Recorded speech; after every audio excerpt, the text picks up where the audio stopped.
What is your message to the conservative haters who said crime was going to skyrocket under a Mamdani administration? A lot of this is thought of as if it's just about tactics, but I think it's also about substance, because it shows that we can do something.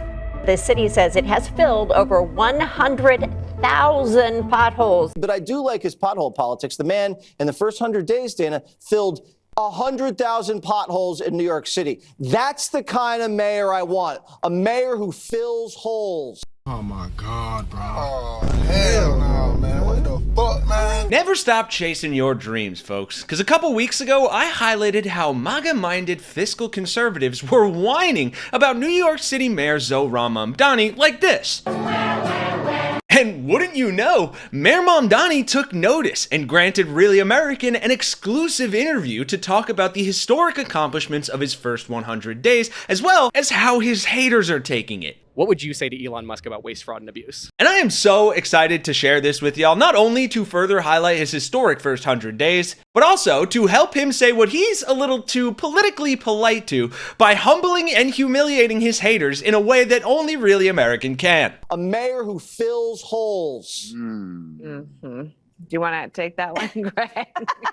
Whoa there, Jesse. You kissed your liberal mother with that mouth? Anyway, let's help fulfill Jesse Waters' wish of having Mayor Mamdani plug up all his holes for him right after you smash like and subscribe to Really American and U.S. Democratic Socialist. And let's start here with Mamdani, in his own words, completely contradicting all the conservative crybabies. We've delivered $1.2 billion in funding for universal child care, $9.3 million back in the pockets of workers and small businesses, and done all of it while filling in 102,000 potholes across the 5 boroughs. Now, we've seen crime at record lows during these first 100 days. What is your message to the conservative haters who said crime was going to skyrocket under a Mamdani administration? Well, I think the statistics speak for themselves. We're seeing record lows for murder in New York City history.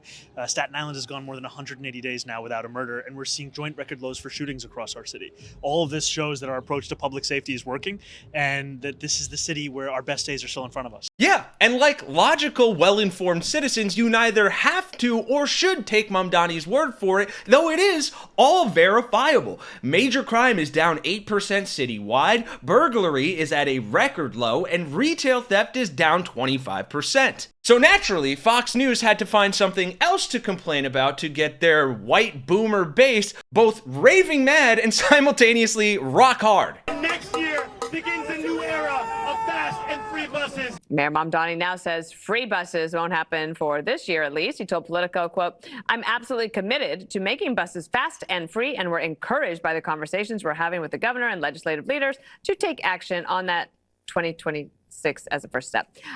Jesse, you hate to see it.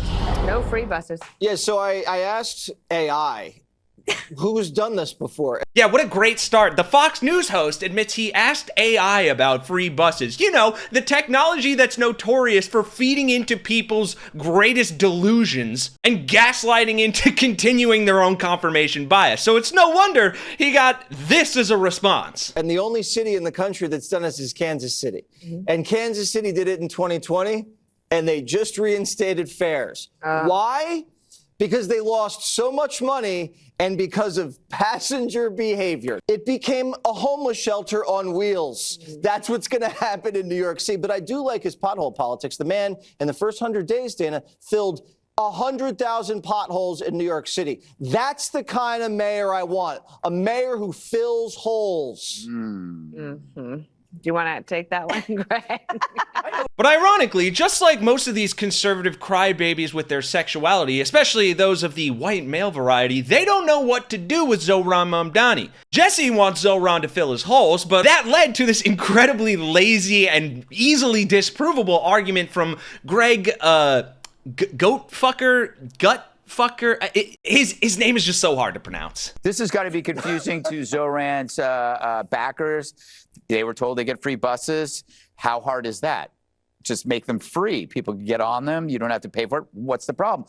But then he has to explain to them, because they're stupid, that, you know, it's not really free.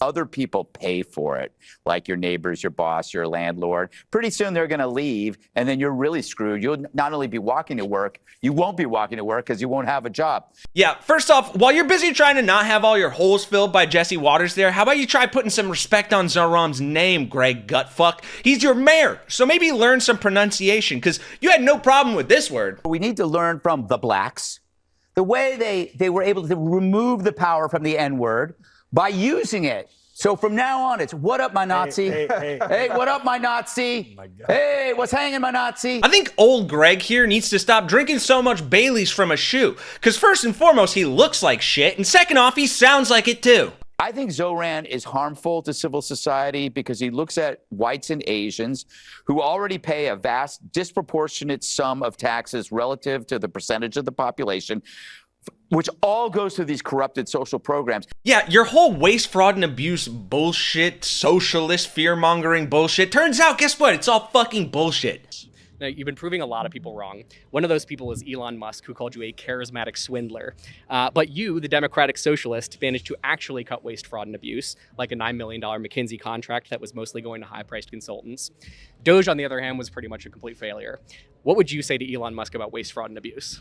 Well, I would say that this isn't actually a right-wing concern. It's a concern right at the heart of left-wing politics, because as people who care deeply about public goods, we care just as deeply about public excellence. And we know that if we want New Yorkers to believe in the power of government to deliver for them, we have to show that every single dollar we have in our budget is going towards exactly that. We're proud to be looking for inefficiencies or examples of fraud or waste across city government, eliminating them, and then delivering on what people actually voted for. Pretty soon they're going to leave, and then you're really screwed. You'll not only be walking to work, you won't be walking to work because you won't have a job. But just this week, More Perfect Union actually talked to Mayor Mamdani too and dropped multiple videos completely debunking the whole rich people are gonna leave because of socialism. This is the Upper East Side, one of the richest neighborhoods in America. And some of its multi-millionaire residents have a message for Governor Kathy Hochul. I retired about 12 years ago from BlackRock, the biggest financial management firm in the country. I want my tax rates to be higher. Morris is the board chair of a group called Patriotic Millionaires, which advocates for higher taxes on the 1%. Exactly! That guy wants to pay more in taxes and he's a millionaire. I don't even know how much taxes I pay now. My father-in-law used to say the whole point of having money is to not have to think about money. And I don't. Whenever I talk to the governor, she says, oh, we can't raise anybody's taxes. They're going to just move out. The really rich people, they're not moving away. Even Ken Langone, the biggest complainer, he stayed in his office right in front of Bryant Park the whole time when he was paying a 70% tax rate when we created Home Depot. So if nothing would actually impact your life in a very meaningful way, why do you think that there are so many wealthy people who are vocally against being taxed? Same way your football team is still playing hard even when they're ahead by 30 points at the end of the fourth quarter. They just want as big a number as they can next to their name because that's their sense of self-worth or sense of value is how wealthy they are. So what the fuck are we actually doing here, right? We have the mayor of New York City, Zohran Mamdani, who Fox News can't even pronounce his fucking name right, doing incredible things, doing things conservatives even want. But the only credit this guy can get from the likes of Jesse Waters is that he fills up his holes. But while I am happy to continue this pettiness going on Zohran's behalf, it should not be lost on any of us what Zohran is doing on behalf of the people. That's sewer socialism. If you can't solve the smallest task in someone's life, why would they ever trust you to solve the biggest one? We're not going to rest till this landlord is held accountable. Crashes and traffic injuries are down. New York City had its safest January on record. We cannot burden ourselves with the question of what this means beyond the city, and that's actually quite a liberating thing. The city is planning to roll out a free childcare plan for 2-year-olds. It's a $50 million investment in parks. Getting rid of those junk fees in New York City. It's a new continent. I was elected as a Democratic Socialist, and I will govern as a Democratic Socialist. We have done an incredible thing.